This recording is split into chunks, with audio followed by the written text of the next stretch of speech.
Dear students, आज हम बात करेंगे रिलीजन, कम्युनलिज्म एंड पॉलिटिक्स की। तो हमने पहले भी पढ़ा कि डिस्क्रिमिनेशन बहुत तरीके से होती है। जैसे हमने पहले पढ़ा कि रंग की बुनियाद पे जो अमेरिका में, साउथ अफ्रीका में होती है, तो इसी तरह मेल फीमेल में। तो अब हम बात करेंगे रिलीजन, कम्युनलिज्म एंड पॉलिटिक्स की। सबसे पहले हम बात करेंगे यहाँ रिलीजन की। किसकी बात करेंगे? रिलीजन की। तो ये जो रिलीजन डिवीजन होता है, ये यूनिवर्सल नहीं है। जैसे जेंडर डिवीजन था, जेंडर डिवीजन जो था ये यूनिवर्सल है।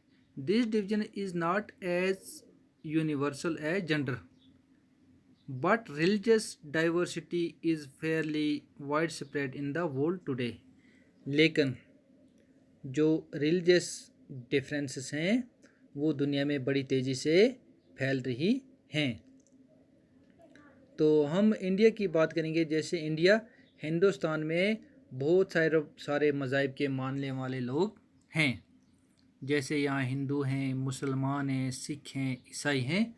और जो लोग जिनकी तादाद ज़्यादा होती है तो वो मेजॉरिटी में आते हैं, और जिनकी तादाद किसी मज़हब को मानने वालों की कम होती है तो वो माइनॉरिटी में आते हैं। हिंदुस्तान जो है, इसमें बहुत सारे मज़ाहिब के मानने वाले लोग रहते हैं। तो ज़ाहिर सी बात है कि यहाँ रिलीजियस डिफरेंस होगी। तो दूसरी बात करें कि यहाँ जो नॉर्दर्न आइलैंड है उसमें सिर्फ एक ही मज़हब के मानने वाले लोग हैं, लेकिन उनमें भी डिफरेंस होती हैं। तो रिलीजियस के बारे में गांधी जी ने क्या कहा है? गांधी जी ने ये कहा है कि religion can not be separated from politics. मज़हब जो है ये सियासत से अलग नहीं हो सकता है। उसने किसी ख़ास मज़हब की बात नहीं किया है, इस्लाम या हिंदुज़म या किसी की, लेकिन उसने मॉरल वैल्यू की बात कही है। That inform all religions. तो वो ये भी यकीन करते थे कि politics must be guided by ethics drawn from religion. उसने कहा कि पॉलिटिक्स ऐसी करनी चाहिए हमें कि जो किससे निकली हो? मज़हब से। मज़हब और पॉलिटिक्स को साथ साथ चलाना है। और ह्यूमन राइट्स ग्रुप जो है हमारी कंट्री का, उन्होंने डिमांड की है कि गवर्नमेंट को रिलीजियस माइनॉरिटी जो हैं इनको प्रोटेक्शन देनी चाहिए। और दूसरी बात यह है कि जो women's moment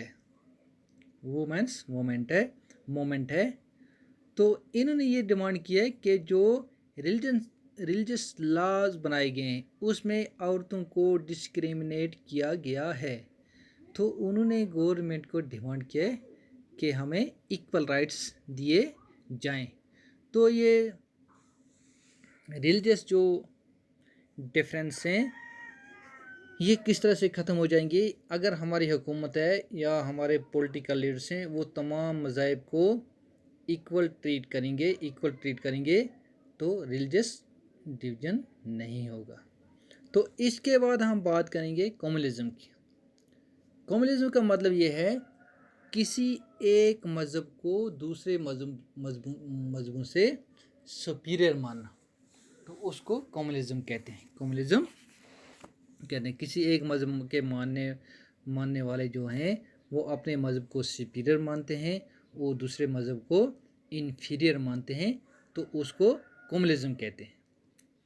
communalism politics is based on the idea that religion is the principal base of social community. Communalism involves thinking along the following lines: the followers of particular religion must belong to one community.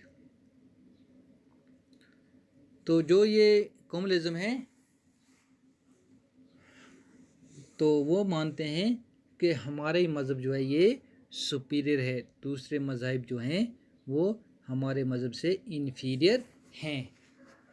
तो इसकी ये जो इसके मानने वाले हैं, किसके, communalism के, तो इससे क्या होता है, their interest are bound to be different and involve a conflict. तो इससे क्या होते हैं, जब एक मज़हब को सुपीरियर दूसरे को इन्फीरियर, तो क्या होंगे, फिर दंगे हो जाएंगे। क्या हो जाएंगे, मुल्क में दंगे हो जाएंगे, मुल्क का निज़ाम जो है वो मुतासर होगा। तो मतलब यह है कि तमाम मज़ाहिब को एक जैसा मानना है, एक जैसा मानना है। तो कोई मतलब दूसरे के मज़हब पे उतनी तनकीद नहीं करनी है, अपने मज़हब को सुपीरियर नहीं मानना है, जो जिस तरह से चल रहा है उसी तरह से उसको चलने देना है। तो इसके साथ साथ इंडिया जो है, इंडिया सेक्युलर स्टेट है, सेक्युलर स्टेट है। जब कॉन्स्टिट्यूशन, हिंदुस्तान का जो कॉन्स्टिट्यूशन बनाया गया, तो उस वक़्त ये नज़रिया उनके सामने आया कि कल ऐसा ना हो कि कंट्री में जो माइनॉरिटीज़ हैं, माइनॉरिटी वालों को तंग किया जाए। तो इसीलिए उन्होंने कॉन्स्टिट्यूशन में ये रखा कि हिंदुस्तान जो है ये एक सेक्युलर स्टेट है, सेक्युलर स्टेट है। तो सेक्युलर स्टेट में ये होता है कि तमाम मज़ाहिब जो हैं उनको यकसान समझा जाता है। तो यहाँ कोई ऑफिशियल, हिंदुस्तान का ऑफिशियल रिलीजन कोई भी नहीं है। जैसे श्रीलंका का ऑफिशियल रिलीजन है बुद्धिज़्म, पाकिस्तान में इस्लामिक रिलीजन है, और इंग्लैंड में जो है क्रिश्चियनिटी है। लेकिन हिंदुस्तान में ऐसा कुछ भी नहीं है। ये जो कॉन्स्टिट्यूशन है, इंडिया का कॉन्स्टिट्यूशन, तमाम जो all individuals and communities freedom to profess, practice and propagate any religion or to follow any. Hindustan में जो भी कम्युनिटीज़ हैं, इंडिविजुअल हैं, उनको आज़ादी है कि वो कोई भी मज़हब इख्तियार कर सकते हैं, किसी भी मज़हब का वो प्रचार कर सकते हैं और कोई भी मज़हब इख्तियार कर सकते हैं। और कॉन्स्टिट्यूशन में क्या किया गया है, जो on the basis of grounds of religion discrimination, उस पर बैन लगाई गई है, वो मना है।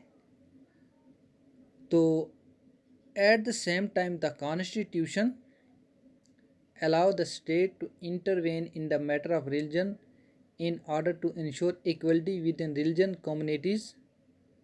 तो जैसे एग्जांपल इसकी ये है कि जैसे अनटचेबिलिटी पर बैन लगाया, लेकिन उसके सेक्युलर होने के बावजूद भी यहाँ अभी पूरी तरह से ये जो है कम्युनलिज्म ख़त्म नहीं हुआ है। तो अब हम बात करेंगे कास्ट एंड पॉलिटिक्स की, कास्ट एंड पॉलिटिक्स की। जैसे हमने पहले बात की जेंडर, रिलीजन, तो caste division is special to India. All society have some kinds of social inequality and some form division of labour. तो ये कास्ट तमाम, all society have some kinds of social inequality,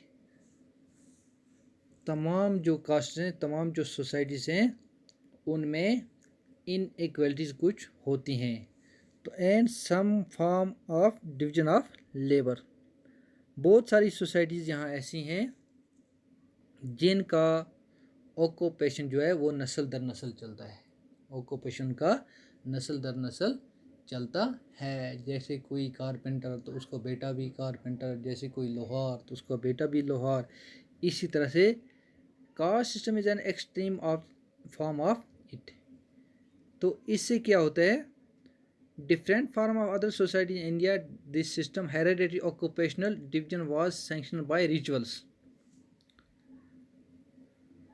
तो members of same caste group are supposed to form social community that practice same or similar occupation, within the caste group and did not eat with other members from other caste groups. जैसे ये पहले पहले था कि जो upper caste के लोग थे वो लोअर कास्ट के लोगों के साथ खाना नहीं खाते थे, उनके साथ नहीं बैठते थे। लेकिन वक़्त के साथ साथ इसमें तब्दीली आई जब एजुकेशन फैल गया, एजुकेशन आ गया, अच्छा अर्बनाइजेशन आ गया, तो लोगों में शऊर आ गया। तो उस तरीके से अब जो अर्बन एरियाज़ है उसमें ये चीज़ें ख़त्म ही हो रही हैं। अब आप देखोगे रेस्टोरेंट्स में या कहीं पार्क में या दूसरी जगहों में तमाम लोग एक ही जगह, चाहे वो अपर कास्ट का है चाहे वो लोअर कास्ट का है, तो एक ही जगह पे वो एक ही रेस्टोरेंट में खाना खाते हैं।